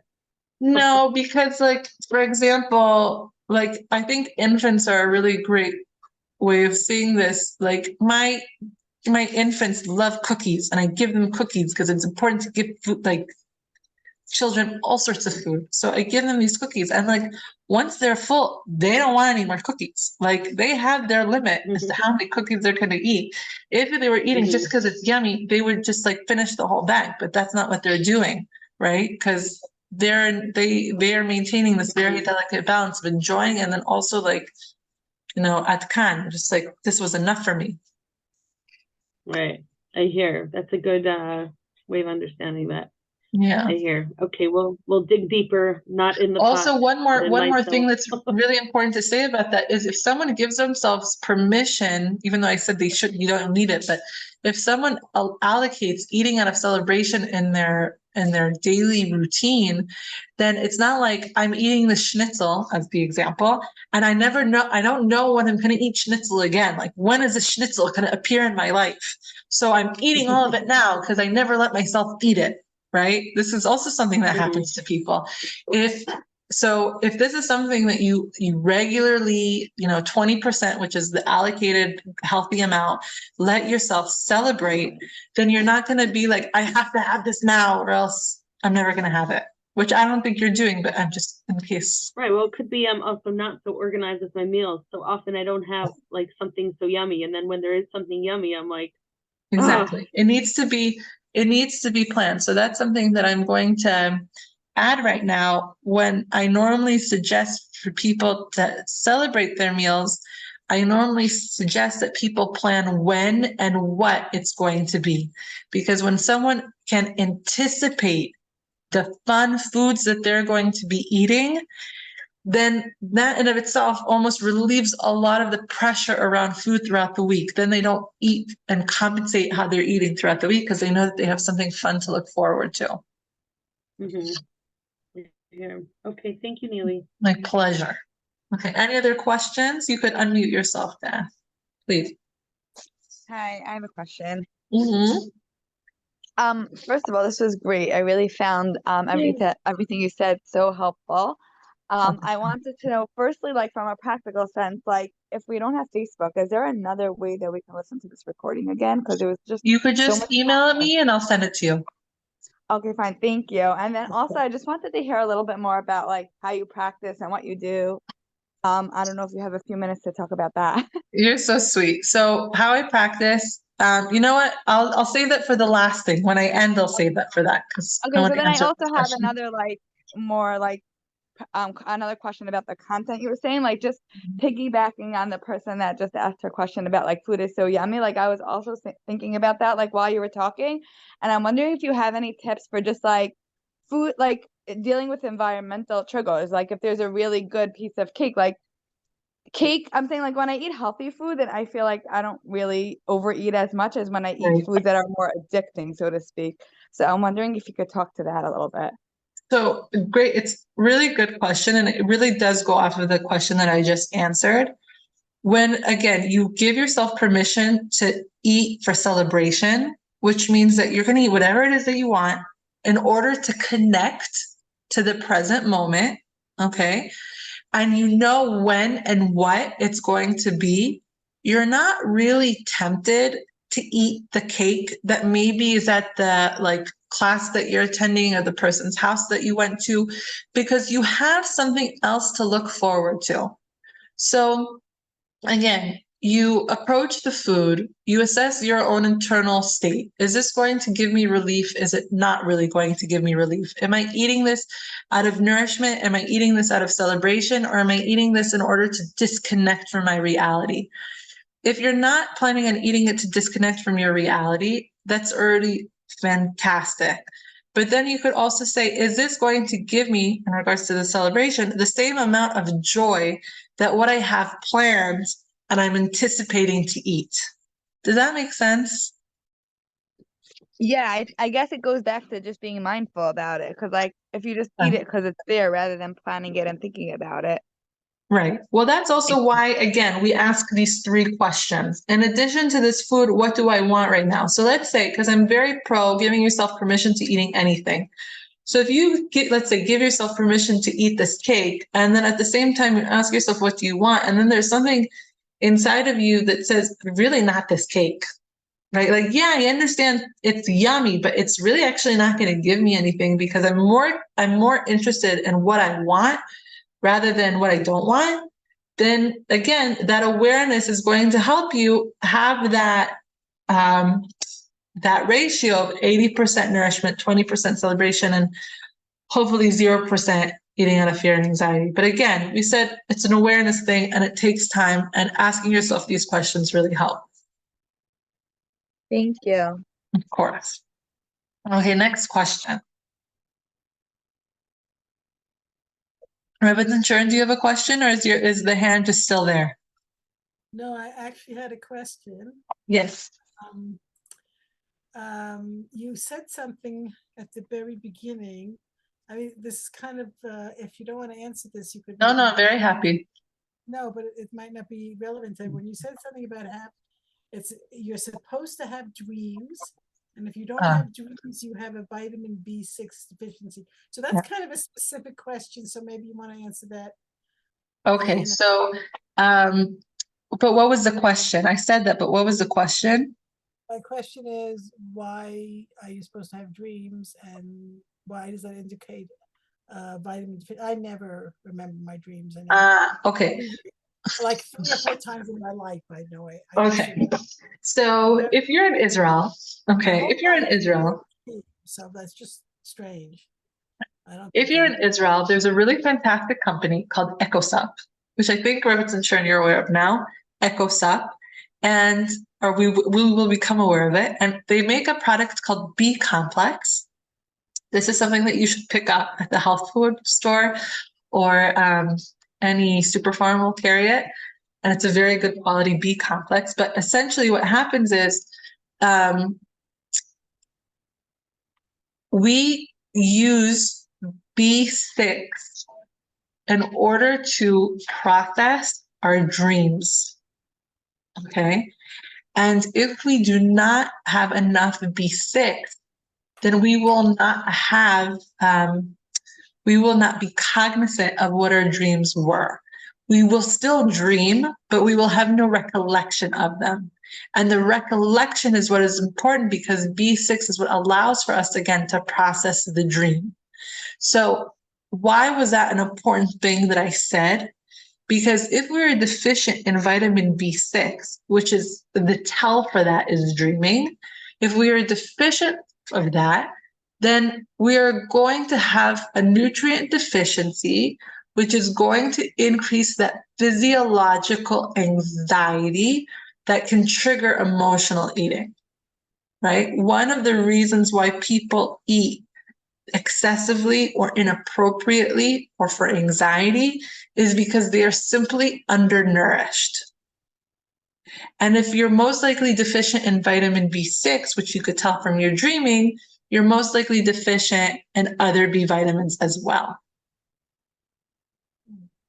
So if you remedy your B deficiencies, your vitamin B deficiencies, over time, you'll notice that your desire for the amount or the types of food might actually decrease.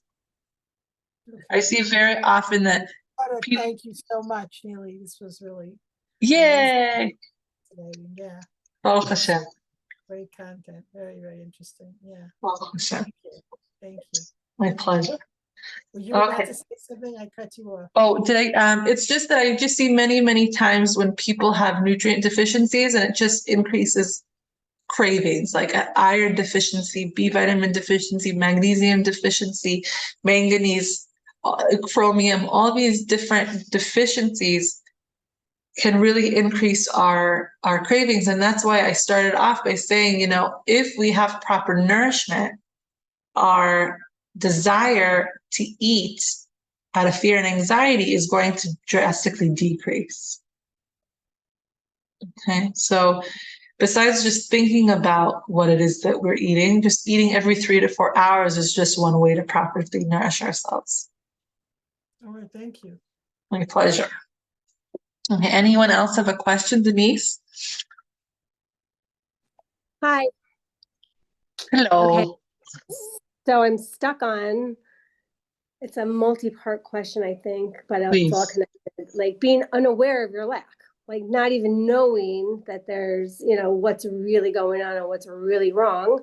And at the kind of same time, maybe has been negated because like we have, you know, our imuna and all that. Like, oh, okay, so you know, Hashem thinks this is what's the best, and okay, so I accept that. Right. So is it where, you know, like maybe we were aware of it, but we pushed it aside because like, what are you going to do about it? Because you said also with there's some things there's just no resolutions to, or Right. no current resolution available for it. So I'm going to repeat back what I think I'm hearing, okay? I'm hearing you say, what do you do in a situation where you're just really disconnected from what you want because there's something inside of you that says resolution is not possible, either practically speaking or internally, you're just trying to submit yourself to your higher power. Is that essentially what you said? I think so. Yeah.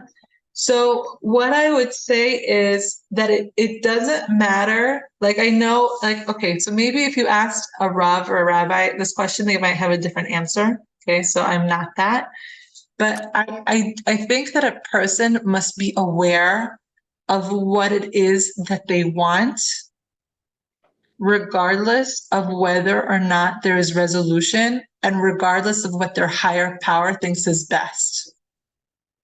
Because you can't submit your will unless you know what your will is. Right? But what if we suppressed it so many times for so many years of so many what things? That sounds to me is called hopelessness. And that's an emotion that we have to feel. I hear that. Yeah. So I think that what you're bringing up is like what this position that my client was in when she was talking to me, which is, it seems really obvious. She just had surgery. She's flying into a different country. She now is taking care of kids. What she really needs is rest. But that didn't even seem like something that she should be giving to herself. And I think many people, and I've been in this situation many a times, stop trying to connect to what the resolution is because they feel hopeless. And we're not supposed to feel hopeless. I mean, I'm talking from a Jewish perspective, and that's why I'm saying it. But really what we need to do is we need to feel that hopelessness. It's really okay. It's a feeling. It's there to give us information. We have to discover why we're feeling that. If we don't let ourselves feel the hopelessness, then we can't resolve it because we're not listening to the information of what is it in my life, what's going on in my life inside of myself or outside of myself that is making me feel hopeless. Is it something that I picked up as a child and I have to change my perspective of reality? Or do I have to come to terms with something? I don't know until I face it. But asking yourself that question of what it is that you want puts yourself in a position where you could start seeing what would be your resolution without really understanding the problem yet. It's like coming at the other end of the string. Does that make sense? Yeah, and it's like we could, with the whole control thing also, like this is just not even under your control. We want the world end. We want world peace. We want Right. this. We want that. Like stuff that we really globally have no control over, even within our families, stuff that we have Right. no control over. No So I control think over it. That's hard. So like hopelessness and no control also like intertwined yet separated. I think that there's a very, very big difference between avoiding the fact that we have no control and then recognizing that we have no control. And I say that because when we have anything we avoid, we don't resolve. When you confront the fact, you know, this really sucks. I have absolutely no control over the situation. I am powerless to the will of other people, almost, but not really, and the will of my creator. When we acknowledge it full on, then there's resolution, but we can't resolve what's being avoided.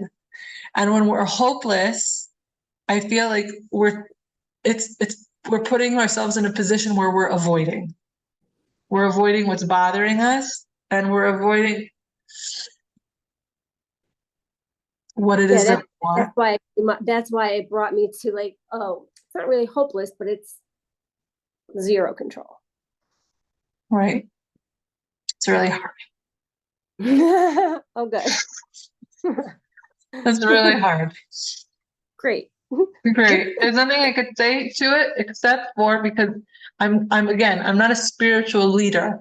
The only thing I could say is that when it comes to emotions and when it comes to how that affects our behavior, if we don't embrace, if we do not embrace our hopelessness, then we can't resolve it. And feeling hopeless is not permanent. Remember, these things are not permanent. It's when we don't accept them, if we don't feel them and let it pass through us, then it becomes permanent. Yeah. Yeah, it's really hard. It's really, really hard. And that's why what they wrote here is, in order to resolve these things, you need to have a partner in your self-development. Because this is a really, really big question. How is Denise moving forward in her life so that she has the most actualized life experience resolve this feeling of helplessness and this feeling of lack of control? Is this something that I could resolve on my own, or do I need a partner in helping me with this? Bezrat Hashem. Amen. Okay. Thank you, Denise. Okay. Anyone else have a question? Yes, I had a question. Yes, please. Hi. I wanted to ask you about the need to have something sweet after a nourishing meal. So I've found that when you want something sweet after a nourishing meal, it typically means two things. Typically, not always, but typically, either means you're tired and that you're craving sweet things because you're tired. What's rubbish insurance like ding, ding, ding, ding, ding. Or if you're not tired, it sometimes means you're sad because you're looking for some dopamine. And chocolate is a really great way of increasing dopamine.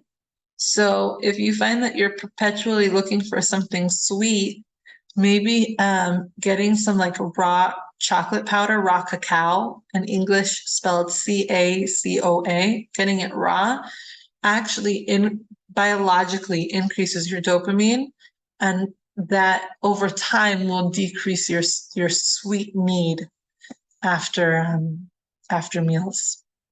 So like making, for example, like chocolate date balls, which is like cacao powder, like raw chocolate powder, and almonds and dates, and having that as a snack, like a daily dose of chocolate, will increase your dopamine. And therefore, over time, your desire for sweet after a meal will go down if it was from a lack of dopamine. Or again, it could be that you're just tired. Okay, Yeah. thank you. Of course. Did anyone have any other questions? If you have your hand raised, I can't see you, so just unmute yourself. Neely, hi, it's Bianca. Hello. How Hi, are this you? is just I'm good. Thank you for this class. Yay. Thanks, Bianca. Just a quick question. Can you repeat the name of the vitamin B Yes.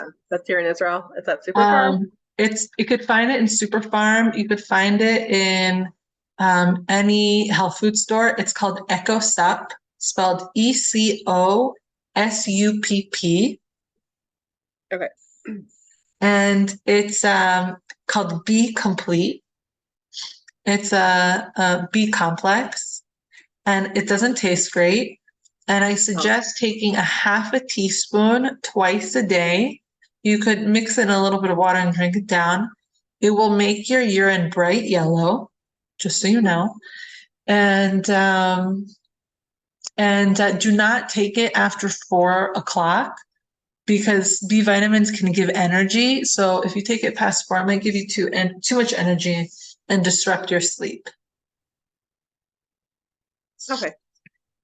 Can we put it in anything else to make it taste better? I mean, it doesn't taste that bad, but people are different. I have some clients that they're like, they don't care that something doesn't taste good, and there's some that are just like, I will absolutely not drink this. So if you need to put juice in it, you can. Okay. Thank you, Neely. Of course. For those not in Israel, is it just like a B complex of all the different Bs, or is it something else? Yeah, so it's a methylated B complex.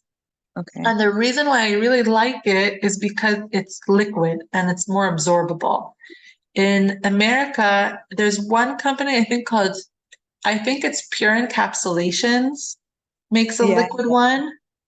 So that's like it's not as good, to be perfectly honest, but it's like your next best thing. And then beyond that, you'll just have to get a methylated B complex. Thank you. Of course. Did anyone have any other questions?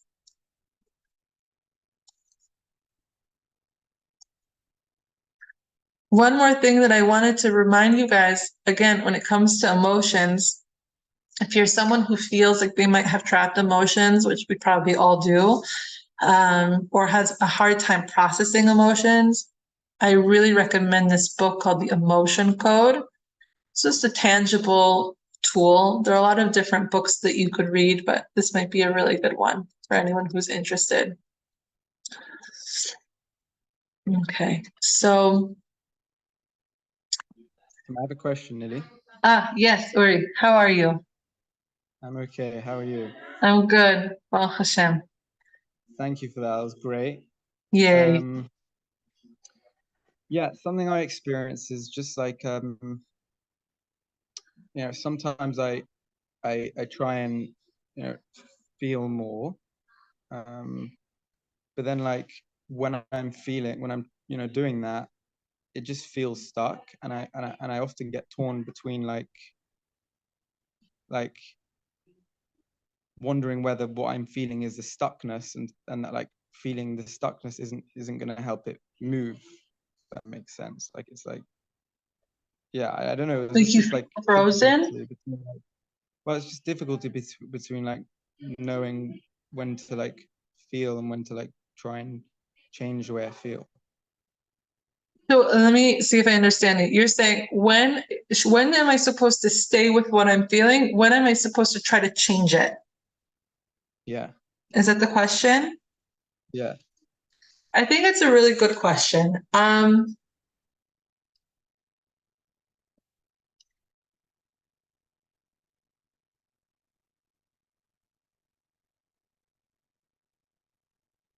I think very often we try to leave feelings of discomfort, and sometimes just feeling the feeling is all that it requires. And if you're feeling too overwhelmed by an emotion that it's just not passing, I think it could be one of two things. I think it could either be that you feel very conflicted by the information that that feeling is giving you, and that in and of itself is very challenging, or that you are just too much in a stress response to feel relief. And so I would say that don't try to force yourself to feel something different, because again, feeling the feeling in and of itself should be what lets it pass. But the strategies of either riding the stress wave, that sympathetic stress wave, or trying to put yourself back into the parasympathetic nervous system is where I would put my attention. Does that make sense? Yeah. And then again, if you're feeling something and the information is, making you feel at odds, then that's something that a counselor would be very, very effective helping you walk through. Yeah. But I think that's a really excellent question. I think sometimes we try so hard to leave feelings of discomfort, and we think that we're being ineffective by staying there. But again, it's the staying there that helps. It's like when, I don't know if anyone knows what foam rolling is, but when we foam roll and we're trying to put pressure on our fascia to help it disintegrate, it feels so painful and we're putting so much pressure on it, but it's the pressure that causes it to disintegrate until we don't feel pain anymore. So we shouldn't, we need to be careful not to be depressed, but we should feel what we're feeling until it disintegrates. So focus on the stress response. Long story short. Thank you. My pleasure. Did anyone have any other questions for today? Okay, so I'm just gonna answer. Lily? Hi, Imush. That's my mom. Imale? She muted herself. Okay. Well, רק רציתי להגיד לך שאני אוהבת אותך. Oh, I love you too, Ima. And I enjoyed so much from the lecture. Oh, you're so sweet. I'm so happy you joined. It really means a lot. So I have a request. I have a request before you guys go. I have a request. I gave this class for free because it was really, really important to me to do something that would be helpful to people during this time and to create a sense of community during a time when we really need it the most. My request is, if you found any benefit from this class, to do something kind for someone as payment. Okay? Reach out to someone who needs a hello, or smile at someone, or just acknowledge someone. Anything you can do to just, it's the only control we have is the goodness that we spread. And if you could do that, I would really appreciate it. If you can't do it, don't worry about it. But if you can, I would really appreciate it. So I hope everyone is safe. And Wow, that's so beautiful. Yay. Pay it forward. Pay it forward. Not to me, to someone else. And so I hope your family stays safe during this time, and I hope that we learn everything that we need to learn from this experience very quickly so that the suffering stops. I mean, do you have a few minutes just to talk about your practice now? Yeah. Or should I Okay. email you? Sure. Whoever Sure. wants to stay for this can stay for this. So, so I run this practice, and it's I work with people one-on-one. I'm a functional nutritionist, and so what that means is I help people resolve physical ailments by balancing their 12 physiological systems, which could be their liver, their kidneys, their digestive tract, their nervous system, etc. And when people meet with me one-on-one, what I do is I assess them to see which of their physiological systems are in balance or out of balance. And then I create them customized plans in order to create that alignment that allows for them to live their best life. So people come to me with a variety of different issues like Crohn's, colitis, SIBO, thyroid conditions, PCOS, etc., and I treat them with food and herbs. And then in addition to that, I run detox programs, 28-day detox programs, where people could do a full body clean out so that their lungs, kidneys, liver, digestive system, and lymphatic system get realigned and create total body change. And then these workshops from time to time when we have the time. So that's what I do. you. If you want more information, you're more than welcome to reach out to me afterwards. I'd be happy to answer your questions. Thank you so much. How do we My reach you? pleasure. All right, you guys. Have a good night or a good How do we morning. reach you? Oh, how do you reach me? How did you get the link to this class? Did you get it through email? Honestly, it was posted on someone's WhatsApp status, someone that I'm not even in touch with. It was just Bashar. Like, I have That's no so idea. special. That's a yofi. So I'm gonna put my email in this chat right now. Hashem wanted me to be here. There's no other And explanation. if we were meant to say hello.